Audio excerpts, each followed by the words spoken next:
गर्मी में गरीब बहू का घास और मिट्टी का जुगाड़ू ससुराल। अच्छा है कि तू सहेली से देवरानी बनकर आ रही है। हाँ, मुझे भी यकीन नहीं हो रहा, हम दोनों ने पहले से ही सोचा था कि एक ही घर में शादी करेंगे। वही तो, जब इतनी गहरी दोस्ती है तो हम कैसे अलग हो सकते हैं। अच्छा ठीक है, तुम भी शादी की तैयारी करो, मैं भी यहाँ पर तुम्हारे आने की तैयारी करती हूँ, बाद में बात करेंगे। इतना कहकर सीमा कॉल कट कर देती है और कॉल कट करते ही उसका मुंह बन जाता है। तुम्हें क्या लगता है कि मैं तुम्हारी खुशी के लिए इस घर में शादी करवा कर ला रही हूँ? अरे अगर मुझे तेरे साथ रखना होता तो पहले ही अपने देवर से शादी करवा देती। एक बार शादी करके आ तो सही, तब पता चलेगा कि असली क्या खेल है। सीमा का असली चेहरा कुछ और ही था। उसने पायल के सामने अलग तरीके से बात की और अकेले में कुछ और ही गहरा राज छुपा रही थी। जल्दी ही सीमा के गहरे राज का पर्दा उठने वाला है। फिलहाल आगे बढ़ते हैं। यहाँ दोनों घरों में शादी की तैयारी धूमधाम से चल रही थी। मुझे अच्छा लग रहा है बेटा कि तुम सीमा के ही ससुराल में जा रही हो।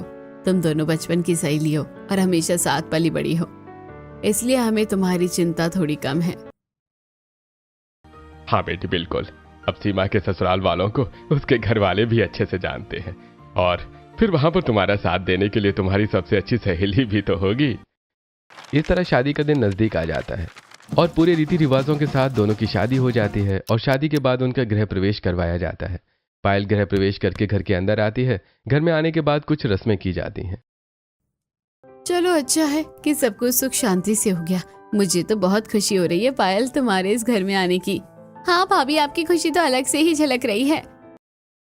एक तरफ सब खुश थे, लेकिन शांति के चेहरे पर एक मायूसी थी और उसे कोई चिंता सता रही थी। रोहन और पायल अपने कमरे में चले जाते हैं। वहीं दूसरी तरफ शांति सीमा से कहती है, क्या तुम्हें लगता है कि तुमने बिल्कुल सही किया है सीमा? हाँ मम्मी जी, इसमें क्या परेशानी है, सब ठीक तो है। इतना कहकर सीमा भी अपने कमरे में चली जाती है। अच्छा, क्या आपने फ्लैट देख लिया है? हाँ, देख रहा हूँ। वैसे मैं सोच रहा हूँ कि क्यों ना हम बाकी सबको भी अपने साथ ही ले चलें। अभी नहीं, पहले हमें वहाँ खुद जाकर देखना चाहिए। अभी रोहन की शादी हुई है, पहले उसे सब जिम्मेदारी लेने दीजिए, बस बाद में देखेंगे। हाँ ठीक है, तुम्हारी बात भी बिल्कुल सही है। उसके बाद सब सो जाते हैं और अगले दिन सुबह उठकर पायल सबके लिए पहली रसोई करती है। वो सबसे पहले सभी के लिए आटे का हलवा बनाती है। चूल्हा जलाकर उस पर कढ़ाई रखने के बाद वो आटे को घी में थोड़ा सा भून लेती है और उसको अच्छे से भून कर उसमें थोड़ी सी चीनी और पानी डालकर उसे अच्छे से मिक्स करके पकाने के बाद सबको खाने के लिए देती है। भाभी, हलवा तो आपने सच में बहुत ही स्वादिष्ट बनाया है। हाँ बहू, तेरे हाथों में तो एक अलग ही स्वाद है। हलवा वाकई बहुत स्वादिष्ट बना है।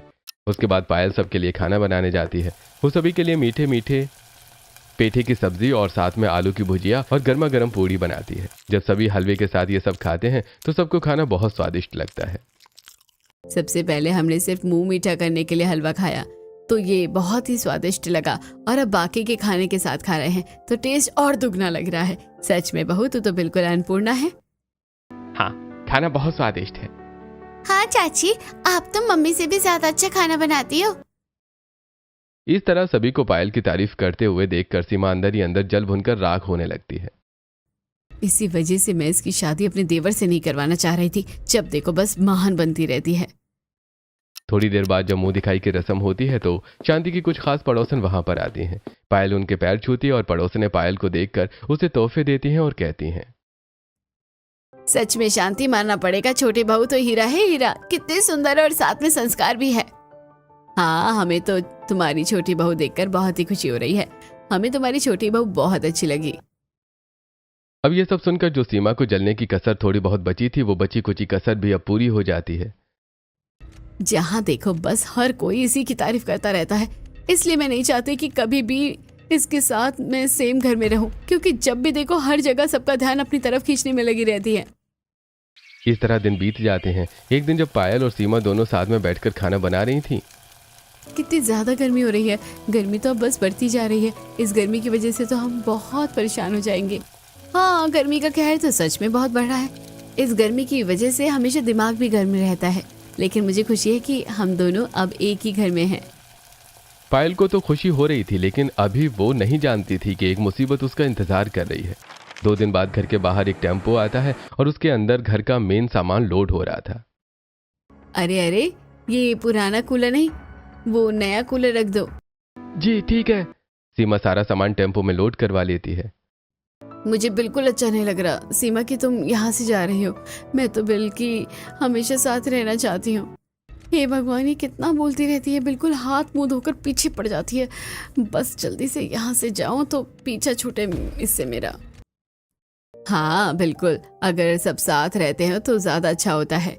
मम्मी जी, आप तो अच्छे से जानती हैं कि हम यहाँ से जाकर खुश नहीं हैं, लेकिन अब इनकी नौकरी इतनी दूर हो गई है, इसी वजह से जाना तो पड़ेगा ही।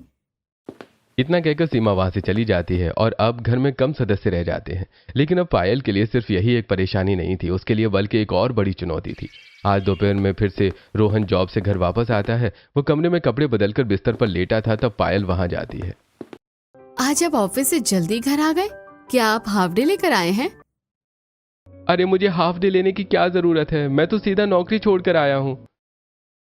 यह बात सुनते ही पायल के पांव तले जमीन खिसक जाती है और वो परेशान होकर कहती है, क्या कहा? आपने नौकरी छोड़ दी? लेकिन आपने ऐसा क्यों किया? आपने इस एक हफ्ते के अंदर ये दूसरी नौकरी छोड़ी है। अगर आप ऐसा करोगे तो घर का खर्चा कैसे चलेगा? देखो, घर का खर्च को चलाना मेरी जिम्मेदारी नहीं है, ये सब तो भैया अपने आप देख लेंगे। लेकिन मैं किसी के यहाँ नौकरी नहीं कर सकता। जब देखो मुझे ऑर्डर मारते हैं। मैं तो अपना खुद का बिजनेस करना चाहता हूँ। मुझे तो अपना खुद का बिजनेस चाहिए और मैं अपनी मनमर्जी का मालिक बनूंगा। यह बात सुनकर पायल को गुस्सा आ जाता है। भैया पहले ही कितनी मेहनत कर रहे हैं और अब वो लोग फ्लैट में चले गए हैं, वहां पर उन्हें उसका होम लोन भी भरना है। अब भैया कब तक कमाकर ऐसे हमें देते रहेंगे? अब आपको भी कुछ करना चाहिए। सिर्फ इस रीजन की वजह से आप नौकरी नहीं छोड़ सकते, वरना घर में खाने के लाले पड़ जाएंगे। देखो, मुझे ज्यादा शिक्षा देने की जरूरत नहीं है, समझी ना। तुम्हें इस घर में आए हुए अभी सिर्फ 10 दिन हुए हैं, लेकिन तुम्हें नहीं पता ये घर ऐसा नहीं है, काफी अलग है। यहाँ सब चीज का इंतजाम हो जाता है। अब तुम जाओ यहाँ से और मुझे आराम करने दो और अपनी अगली इन्वेस्टमेंट के बारे में सोचने दो कि मुझे कौन सी शेयर मार्केट में इन्वेस्ट करना चाहिए। मुझे तो लगता है कि आपका बचा कुचा सब कुछ गंवाने का इरादा है। पिछली बार जो पैसे लगाए थे वो भी डूब गए हैं। कम से कम इस बार तो रहने दीजिए, ये एक जुआ है। लेकिन रोहन कहाँ पायल के समझाने से मानने वाला था। एक तरफ घर में राशन खत्म होने वाला था और वहीं दूसरी तरफ रोहन की लापरवाही। अब तो उसने बिल्कुल नौकरी ढूंढना भी बंद कर दिया, जिसकी वजह से पायल बहुत परेशान रहती थी। एक दिन, मम्मी जी, राशन खत्म हो गया है, अब हम क्या करेंगे? कोई बात नहीं बेटा, तू चिंता मत कर। मैं अभी पवन से कह देती हूँ, हमें कुछ वो पैसे भेज देगा। लेकिन मम्मी जी, भैया से इस तरह पैसे मांगना अच्छा नहीं लगता। पहले ही उनके ऊपर पैसों का लोड है, उनके ऊपर इस तरह और बर्डन डालना अच्छा नहीं है। मैं जानती हूँ बेटा, लेकिन हमारी मजबूरी है और हम उसके अलावा क्या कर सकते हैं? तुझे तो पता है कि रोहन का स्वभाव कैसा है। मुझे तो समझ नहीं आ रहा कि जब तुझे पहले ही पता था कि रोहन ऐसा है तो तूने उससे शादी करने के लिए हाँ क्यों कहा? नहीं मम्मी, मुझे शादी से पहले इन सब चीजों के बारे में कुछ भी नहीं पता था। ये बात सुनकर शांति के पांव तले जमीन खिसक जाती है। अरे मम्मी जी, आप चिंता मत कीजिए। मेरी फ्रेंड शादी करके यहाँ आएगी तो सब अच्छा हो जाएगा। हम दोनों इस घर में साथ रहेंगे। बेटा, मुझे उस चीज से कोई परेशानी नहीं है, लेकिन तुम तो रोहन की आदत के बारे में अच्छे से जानती हो ना। किसी भी लड़की की शादी रोहन से करवाना मुझे तो ठीक नहीं लगता। जब तक ये सुधर नहीं जाता तब तक इसकी शादी का कोई फायदा नहीं है। अरे मम्मी जी, आप चिंता मत कीजिए, मेरी सहेली आकर अपने आप सब ठीक कर देगी। उसे इस बारे में सब पता है। शांति भी आगे पायल को और क्या ही कहती। उदास होकर वो अपने बड़े बेटे पवन को फोन करती है। माफ करना बेटा, तुम्हारे वहां जाने के बाद भी मैं अभी तुमसे पैसे मांग रही हूँ, लेकिन तुझे तो पता ही है रोहन कैसा है। उसने फिर से नौकरी छोड़ दी है। इस रोहन का तो मुझे कुछ समझ ही नहीं आता मम्मी। पता नहीं कब समझेगा। अब तो इसकी शादी हो गई है, शादी के बाद तो इसे समझ जाना चाहिए। जब देखो बस इसे शॉर्ट ट्रिक में लगा रहता है कि इसे जल्दी अमीर होना है और किसी के नीचे काम नहीं करना है। ये कहीं का कोई राजकुमार है ना। बाकी आप चिंता मत करो, मैं राशन भिजवा दूंगा। इस चीज के लिए कभी भी आपको चिंता करने की जरूरत नहीं है, आखिर आप मेरा परिवार है। शांति का बड़ा बेटा पवन बहुत ही लायक था और वहीं दूसरी तरफ उसका छोटा बेटा रोहन बिल्कुल नालायक था। आज पवन राशन की दुकान से कुछ राशन घर पहुंचा देता है, लेकिन पायल को यह भी बिल्कुल भी अच्छा नहीं लग रहा था। इसलिए उसने ऑनलाइन काफी सारी कंपनी में अपना रेज्यूमे सेंड किया। दूसरी तरफ घर में इतनी गर्मी, सीमा अपने साथ सारा सामान ले गई थी और घर में सिर्फ अब एक कूलर ही बचा था, इसलिए सब साथ में सोते थे। आजकल ये कूलर की हवा भी फेल होने लगी है। सच में यहां तक बिल्कुल हवा ही नहीं आ रही है। अरे तो भैया को बोल दो ना कि हमें नया कूलर लाकर दे देंगे। अब क्या जिंदगी भर बुढ़ापे तक का तेरा ठेका वही लेता रहेगा? तुझे शर्म नहीं आती? तुझे भी तो कुछ कर लेना चाहिए। तो क्या हो गया? हम सब एक परिवार हैं, और अभी जो आप मुझे बेवजह डांटते रहते हैं, देखना एक दिन जब मैं बहुत अमीर हो जाऊंगा तब आप सब मुझे सैल्यूट करोगे। रोहन की ऐसी हरकतें देखकर पायल को तो बहुत गुस्सा आता था, इसलिए उसने फैसला कर लिया था कि वो नौकरी करेगी। अगले दिन शांति को वो बताती है, मम्मी जी, मुझे कंपनी ने कांटेक्ट किया है और मुझे इंटरव्यू के लिए बुलाया है, तो मैं आपसे पूछना चाहती हूँ क्या मैं नौकरी कर सकती हूँ? बेटा, तुझे इतना परेशान होने की जरूरत नहीं है, अभी तेरी नई नई शादी हुई है और तू आते ही काम करेगी। अब मम्मी जी, रोहन जी तो काम नहीं कर रहे तो किसी न किसी को तो करना होगा। इन्होंने किसी से पैसे उधार लिए हैं। कल उस आदमी का भी इनके पास फोन आया था, इसलिए मुझे लगता है कि किसी एक को तो काम करना जरूरी ही है। शांति को भी मजबूरन न चाहते हुए भी हाँ करना पड़ता है, और अब पायल इंटरव्यू के लिए जाती है। देखिए, आपकी नॉलेज तो बहुत अच्छी है, यानी आपने पहले 1 साल कंपनी में काम किया, लेकिन उसके बाद गैप क्यों आ गया? दरअसल उसके बाद मेरी शादी फिक्स हो गई थी और कुछ समय के लिए मुझे जॉब से गैप लेने को बोल दिया गया। ठीक है, तो कल से आप यहाँ पर ज्वाइन कर सकती हैं। Thank you so much sir. इस तरह पायल को जॉब मिल जाती है और वो खुशी खुशी घर आती है। जब ये बात सबको पता चलती है तो सब खुश होने के बजाय थोड़ा दुखी होते हैं। क्या बात है, आप सब इतना परेशान क्यों हैं? क्योंकि हमारे नालायक आवारा बेटे की वजह से तुम्हें नौकरी पर जाना पड़ रहा है। बहू, मुझे बिल्कुल भी अच्छा नहीं लग रहा। कोई बात नहीं पापा जी, मुझे पूरा यकीन है कि एक दिन उन्हें सब समझ आएगा, लेकिन तब तक हमें भी तो कुछ करना चाहिए। वहीं गर्मी से सबकी हालत खराब थी, और निधि जब पानी पीती है तो एक तो पहले घर में फ्रिज था, सीमा भाभी फ्रिज भी ले गई, अब तो ठंडा पानी भी नहीं मिलता। तुझे कहा तो था बर्फ खरीद कर ले आ, माँ लाती तो तब जब पैसे होते। सबको परेशान देखकर पायल एक जुगाड़ करती है। वो रसोई के पास वाला एरिया, वहां की मिट्टी को अच्छे से खोद देती है। पायल ने निधि को घास लेने भेजा था, और निधि जब घास लाती है तब पायल वहां पर बहुत सारी घास रखकर उसमें पानी डाल देती है। फिर वो मटके पर गीला कपड़ा लगाकर उस मटके को उसके अंदर रख देती है। थोड़ी देर बाद पानी ठंडा हो जाता है। भाभी, आपने कितना अच्छा जुगाड़ किया है। हाँ, पानी बिल्कुल ठंडा हो गया। अब इस तरह पायल जॉब करना शुरू कर देती है, लेकिन इतनी गर्मी में सुबह घर का काम करके जाने के बाद और ऑफिस से पूरा काम करके घर आकर काम करने में पायल की हालत खराब हो रही थी। इसीलिए रमेश, शांति और निधि सब उसकी मदद करते हैं। जब अगले दिन पायल ऑफिस से घर वापस आ रही थी तो बाप रे, कितनी ज्यादा गर्मी है। इतनी गर्मी में तो पूरा सिर घूमने लग गया है।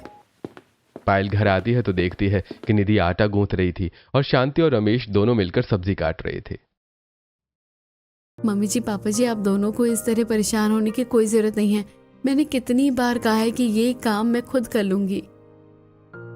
क्यों बेटा, अगर हम मदद कर देंगे तो कुछ गलत हो जाएगा? नहीं ना, तू इतनी मेहनत से बाहर से काम करके आती है, तो क्या हम तेरे लिए इतना भी नहीं कर सकते? हाँ बहू, चिंता मत करो, हम खाना अच्छा बनाएंगे। हाँ, तुम्हारे जितना स्वादिष्ट नहीं बना पाएंगे, लेकिन खाने लायक तो बन जाएगा। हाँ भाभी, अब जल्दी से नहा लीजिए, फिर हम साथ बैठकर खाना खाएंगे। अपने ससुराल वालों का इतना प्यार देखकर पायल बहुत खुश होती है। उसके बाद वो नहाने जाती है, लेकिन पानी बिल्कुल ठंडा नहीं था, बल्कि गर्म था। वो बाहर आती है तो देखती है कि रमेश जब गर्मी में चूल्हे के सामने बैठा था तो उसे घबराहट, बेचैनी होने लगती है और चक्कर आ जाते हैं। इस बात से सभी बहुत घबरा जाते हैं और उसे जल्दी से हॉल में लाकर चारपाई पर कूलर के सामने लिटाया जाता है। सब गर्मी की वजह से हुआ है। एक तो ये कूलर भी कितनी कम हवा देता है। सभी को गर्मी से परेशान होता देखकर पायल को बिल्कुल भी अच्छा नहीं लगता। गर्मी से सबकी हालत खराब हो रही थी और उसके पास इतने पैसे नहीं थे कि वो अभी कुछ नया कूलर या एसी खरीद सके। रात को वो इसी चिंता में सोती नहीं और करवटें बदलती रहती है। तब अचानक से पायल को एक आइडिया आता है। बचपन में हमें याद है हम कैसे मिट्टी के घर में रहते थे। हमारे गांव में तो ऐसी बहुत सी चीजें हैं, क्यों ना मैं अभी अपने गांव वालों के लिए ऐसा कुछ करूं। इससे उन्हें गर्मी कम लगेगी और फिर कुछ समय बाद मैं पैसे जमा करके उनके लिए कूलर ले आऊंगी। पायल को बहुत अच्छा आइडिया आता है। अगले ही दिन वो इस बारे में सबको बताती है और निधि के साथ जाकर तसले में नदी किनारे से मिट्टी लेकर आती है। भाभी, इस तरह तो हमें बहुत चक्कर लगाने होंगे मिट्टी के लिए। हाँ निधि, करना तो होगा, क्योंकि पापा जी की तबीयत गर्मी की वजह से कितनी खराब हो गई है। अगर किसी को भी हीट स्ट्रोक आ गया तो बहुत दिक्कत हो सकती है। इस तरह पायल और निधि दोनों गर्मी में बहुत मेहनत करती हैं और ढेर सारी मिट्टी लाकर आंगन में जमा कर लेती हैं। भाभी, आज तो बहुत थक गए हैं, अब बाकी काम कल कर लेंगे। अब पायल सबके लिए ठंडे पानी की शिकंजी बनाती है और जब सब पीते हैं तो सबको अच्छा लगता है। ओह, मजा आ गया, आपने बहुत अच्छी शिकंजी बनाई है। हाँ, आज तुमने इतनी मेहनत की, उसका रिवॉर्ड है। फिर तो लगता है कि डेली ही मेहनत करनी पड़ेगी। अब अगले दिन पायल ऑनलाइन एआई की मदद से घर को ठंडा रखने के लिए बहुत सी चीजों के बारे में पढ़ती और समझती है और उसके बाद निधि को दिखाती है। देखो, हमें घर को ठंडा करने के लिए ये सब करना होगा। सबसे पहले घर की दीवारों को मिट्टी और घास से लीपना शुरू करते हैं। अब पायल और निधि घर के अंदर की दीवारों को मिट्टी से लीपना शुरू करते हैं। उसमें शांति भी थोड़ी बहुत उनकी मदद कर देती है। पायल के मना करने के बाद भी शांति नहीं मानती और इस तरह उनका अंदर की दीवार का काम जल्दी ही खत्म हो जाता है। उसके बाद वो बाहर की दीवार को शुरू करते हैं। बाहर की दीवार को वो 3-3 बार कोट लगाते हैं। शाम तक वो बहुत थक जाते हैं। हालांकि काम बहुत थकाने वाला था, लेकिन आज ही कितनी ज्यादा राहत मिल रही है। हाँ, कमरा काफी ठंडा लग रहा है। उसके बाद अगले दिन वो फिर से काम शुरू करते हैं और पायल ने कुछ दिनों के लिए ऑफिस से छुट्टी ली थी। मैं जानती हूँ ये काम बहुत थकान वाला है, लेकिन हमें जल्दी ही काम खत्म करना होगा क्योंकि मुझे वापस ऑफिस भी जाना है। ज्यादा दिन छुट्टी भी नहीं ले सकती हूँ। इस तरह पायल अपने ससुराल वालों के साथ मिलकर आज छत को ठीक करती है। वो सबसे पहले उसके ऊपर मिट्टी की अच्छी खासी लेयर लगाती है और उसके बाद उसे घास से कवर कर देती है। घास से कवर करने के बाद पायल उसके ऊपर बहुत सारे पानी डाल देती है, जिसकी वजह से नीचे तक ठंडक आती है। अब आज वो खिड़की और दरवाजे का काम करते हैं। वो लोहे वाली खिड़की निकालने के बाद वहां पर मिट्टी से खिड़की को बंद करना शुरू करती है और उसके अंदर काफी बड़े बड़े होल कर देती है। भाभी, ऐसा स्ट्रक्चर तो मैंने पहले जमाने के किले और महलों में देखा था। हाँ निधि, ये पुरानी तकनीक है, इससे घर ठंडा होता है। अभी हम बाहर जाकर छोटी छोटी मिट्टी की दीवार और बनाएंगे, उसके बीच में स्पेस छोड़ेंगे। अब पायल और निधि दोनों बाहर आती हैं और घर की दीवार से थोड़ी सी स्पेस की दूरी पर वो मिट्टी की एक और दीवार बनाती हैं, लेकिन वो उसे पूरा बड़ा न करके आधी आधी दीवार बना देती हैं। वहां पर वो बहुत सारी घास डाल देती हैं। इससे जो घर का आधा हिस्सा है वो ऐसा लगेगा जैसे ये अंडरग्राउंड है। इसकी वजह से घर में बहुत ठंडक होगी, देखना। पायल और निधि ने घर के बाहर के स्पेस में आधी दीवार तक पूरी घास भर दी थी और उसे भी गीला कर दिया था। इस तरह घर का आधा हिस्सा चारों तरफ से आधा घास और मिट्टी से बनने के बाद ऐसा लगता है जैसे वो एरिया अब अंडरग्राउंड है। जब सब घर के अंदर आते हैं तो सबको बहुत ठंडक लगती है। बेटा, तूने कितना अच्छा जुगाड़ किया है। अब तो घर के अंदर कितना ठंडा ठंडा लग रहा है। हाँ बेटा, कोई भी हमारी बात को मजाक समझेगा, लेकिन ये तो वाकई ही बहुत कमाल का हो गया है। और तूने आधी दीवार वाला आइडिया तो बहुत अच्छा लगाया है। सच में ऐसा लग रहा है जैसे अंडरग्राउंड ठंडक वाले एरिया में आ गए हों। सच में भाभी, आपने तो जुगाड़ करके कमाल कर दिया। अब 2 दिन और लगेंगे और बहुत अच्छा जुगाड़ मैं आपको दिखाऊंगी। वो तो सबसे बेस्ट होगा। बाकी सब तो खुश हो रहे थे, लेकिन रोहन वहां आकर मुंह बनाता है। क्या इन सब चीजों में इतनी मेहनत करके टाइम वेस्ट कर रहे हो? भैया को ही बोल देना चाहिए था। तू तो एकदम आवारा है। तुझे खुद तो कुछ काम करना नहीं, बस दूसरों के भरोसे बैठना है। हर कोई रोहन को डांटता ही था, लेकिन उसे कोई असर नहीं पड़ रहा था। वहीं दूसरी तरफ, क्यों ना हम सबके लिए एक फ्रिज और कूलर खरीद कर दे दें? कोई जरूरत नहीं है। अब अगर आप भी उनकी सारी इच्छा पूरी करोगे तो रोहन कैसे सुधरेगा? फिर उसे कभी समय और पैसों की कीमत पता नहीं चलेगी। आपको उसे बिगाड़ना नहीं चाहिए, सुधारना चाहिए। तुम सही कह रही हो। अगर किसी को सब चीज मिल जाती है तो वो फिर कुछ नहीं करेगा। ठीक है, कुछ दिन करके देखते हैं। सीमा ने जलन में ऐसा कहा था और पवन ने रोहन की भलाई के लिए। वहीं दूसरी तरफ आज पायल घर के बाहर की तरफ मिट्टी से दीवारें और ऊपर घास और डंडे से छत तैयार कर देती है, लेकिन साथ में उसके आगे बहुत बड़ा सा छज्जा निकाल देती है। यानी बाथरूम की छत सिर्फ उसकी 4 दीवारों तक सीमित नहीं रहती, बल्कि बहुत आगे तक आ जाती है, जिससे उस एरिया में छांव रहती है। ऐसा ही पायल आज घर की छत के साथ करती है और उनकी छत भी वो बहुत आगे तक बाहर निकालकर उसका छज्जा बना देती है। इस तरह तो हमारा आंगन भी ठंडा रहेगा। अब पायल पूरे आंगन में अच्छे से घास डाल देती है और वहां पर घास उगा देती है। मम्मी जी, जब पूरे आंगन में घास उग जाएगी तो हम ये ऊपर से डाली हुई घास को हटा देंगे।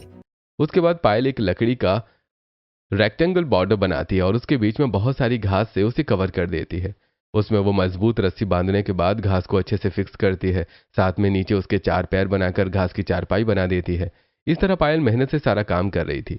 एक दिन में ये सारा काम खत्म हो जाता है और अगले दिन वो बाथरूम के बाहर वाली छत की छांव गड्ढा खोद कर इसमें ईंटों से एक छोटा सा गोला बनाकर स्विमिंग पूल बना देती है और वहां पर पर्दा लगा देती है। अब आपका ठंडा घर और ठंडा बाथरूम तैयार हो गया है। ये सब देखकर सब बहुत खुश होते हैं। उसके बाद पायल निधि के साथ मिलकर मिट्टी का एक ठंडा फ्रिज बनाती है। वो मिट्टी का बना हुआ ढांचा रख देती है और उसके ऊपर घास को रख देती है। अब उसके अंदर मिट्टी के बर्तन में खाना रख देती है। खाना भी काफी देर तक ठंडा रहता है। वहीं दूसरी तरफ घर के बाहर जो आंगन में उसने शेड बढ़ाकर छांव बनाई थी, उसमें वो अपना चूल्हा लगा देती है ताकि घर के अंदर गर्मी ना हो। वो काफी मेहनत से अपना मिट्टी का चूल्हा बनाती है। सच में कोई तो ऐसे ही कहता है, लेकिन मैं सच कहती हूँ कि मेरी छोटी बहू लाखों में एक है। बहू, तूने सच में साबित कर दिया कि जहां चाह होती है वहां राह होती है। इस तरह सब बहुत खुश होते हैं और अब वो गर्मी में ठंडे घर में रहते हैं। वहीं दूसरी तरफ रोहन की आदत नहीं सुधर रही थी। उसने फिर से पैसे इन्वेस्ट किए और फिर से उसे लॉस हुआ। अरे यार, ये फिर से सारे पैसे हार गया मैं तो। इस तरह दिन गुजर रहे थे और कुछ दिन बाद पायल बहुत सारी लकड़ी, घास और मिट्टी लाती है और उन सभी को इकट्ठा करने के बाद उसका कूलर की तरह ढांचा तैयार कर देती है। अब वो निधि के साथ कबाड़ी की दुकान पर जाती है। बहन जी, मोटर बिल्कुल ठीक है, इसे आप चला सकती हैं। ठीक है भैया, आप हमें ये मोटर दे दीजिए। पायल मोटर लेकर घर आ जाती है और उसके अंदर अच्छे से मोटर को फिक्स करवा देती है। पायल ने उसके अंदर बहुत सारी ठंडी घास डाली थी, जिसकी वजह से वो कूलर बेहद ठंडी हवा दे रहा था। अरे आज रात को तो इस कूलर के नीचे सोने में बड़ा मजा आने वाला है। तूने बहुत अच्छा किया बेटा कूलर बनाकर।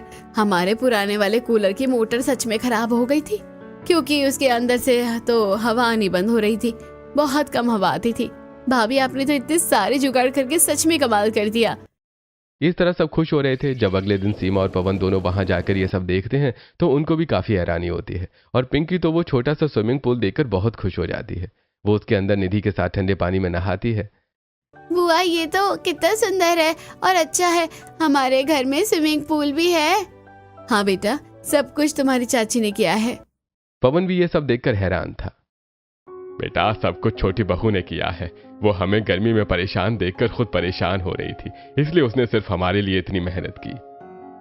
सच में पायल बहू का कुछ कहना नहीं। अब तो नौकरी भी करती है सिर्फ घर को चलाने के लिए।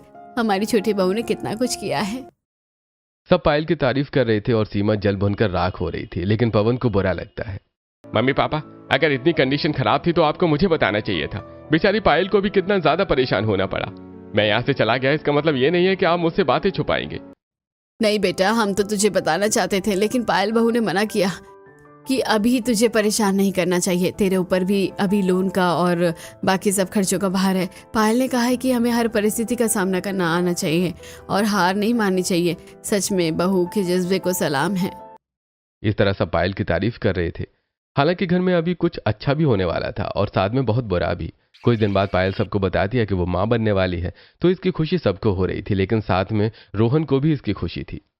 हाँ पायल, मुझे बहुत खुशी है। फिर तो मैं अपने बच्चों के लिए और मेहनत करूंगा और जल्दी अमीर होकर उसे बहुत अच्छी जिंदगी दूंगा। मैं तो बस आपसे इतना कहना चाहूंगी कि हम शॉर्टकट की बजाय अगर अच्छे से चले तो हमारी जिंदगी अच्छी हो सकती है, क्योंकि ऐसे में बहुत लॉस हो रहा है।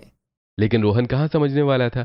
अगले दिन उसने जिस आदमी से कर्जा लिया था वो आदमी अपने साथ कुछ आदमियों को लेकर वहां आता है। अरे भाई, मेरा पैसा तूने अब तक नहीं दिया। तुझे क्या लगा तू हमारे फोन नहीं उठाएगा तो हम तुझे छोड़ देंगे? अरे नहीं, ऐसा नहीं है, मैं तो बस पैसों का इंतजाम कर रहा था, आप मुझे छोड़ दीजिए। अरे इनके घर से जितना भी सामान है सब उठा लो। वो अंदर जाते हैं तो उन्हें कुछ खास सामान नहीं मिलता, बस लकड़ी का कूलर मिलता है। तो उन्हें गुस्सा आता है। वो वहां का सामान तोड़ देते हैं। पायल उन्हें रोकने की कोशिश करती है। कृपया करके ऐसा मत कीजिए, हमने बहुत मेहनत से इस घर को बनाया है। लेकिन वो आदमी पायल को धक्का मारकर गिरा देते हैं। ऐसा मत समझना कि हम तुझे छोड़ देंगे, तुम्हारे तो घर में भी कुछ ढंग का नहीं है।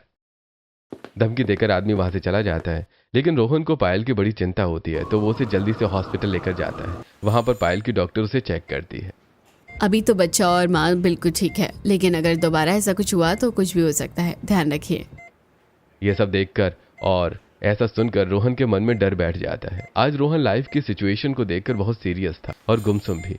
वो किसी से नजरें नहीं मिला पा रहा था कि उसकी वजह से ऐसा हुआ। वहीं दूसरी तरफ पायल भी मायूस थी कि इतनी मेहनत से उसने जो जुगाड़ किए वो सब खराब हो गए। लेकिन पायल के अंदर अलग ही जुनून था। इतनी आसानी से वो कहाँ हार मानने वाली थी। वो उन सबको ठीक करती है। सबसे पहले जो फ्रिज टूट गया था उसे ठीक करती है। बेटा रहने दे, अब क्यों दोबारा मेहनत कर रही है, सब खराब हो गया। तो क्या हुआ मम्मी जी, यही तो जिंदगी है, जो खराब होता है उसी को संवारना होता है, चाहे वो मिट्टी हो या सोना। ये बात रोहन के मन को छू जाती है और वो अब पायल का ऐसा जुनून देखकर उसकी मदद करता है। ये देखकर पायल बहुत खुश होती है। कोई किसी से कुछ नहीं कहता, लेकिन सब एक दूसरे को देखकर फिर से हिम्मत करते हैं और सब कुछ ठीक करते हैं। जो फ्रिज टूटा था उसे ठीक किया जाता है, बाहर जो मिट्टी की दीवार खराब थी उसे दोबारा ठीक करके उसके गैप में घास को डाला जाता है, फिर दोबारा चारपाई को भी ठीक किया जाता है। इस तरह सब कुछ ठीक हो जाता है और इस बार वो नए सिरे से कूलर बनाते हैं। इस बार रोहन ने कूलर बनाने में सबसे बड़ा सहयोग दिया। देखो पायल, तुम्हारी तरह तो अच्छा नहीं बना लेकिन कोशिश की है। ये अच्छा है, बल्कि मुझसे भी बेहतर। इस तरह सब मेहनत करते हैं और फिर से सभी जुगाड़ करके घर को पहले की तरह कर दिया जाता है। जब ये बात पवन को पता चलती है तो ये सब गलत हुआ, हमें आज ही वहां जाना है और सबके लिए हम सामान खरीद कर देंगे। और मैं तो सोच रहा हूं कि उन्हें यहां ले आता हूं, जो भी कर्ज है मैं चुका दूंगा, एक और लोन ले लूंगा। ये बात सुनकर सीमा भड़क जाती है। अब कब तक उनके लिए करेंगे?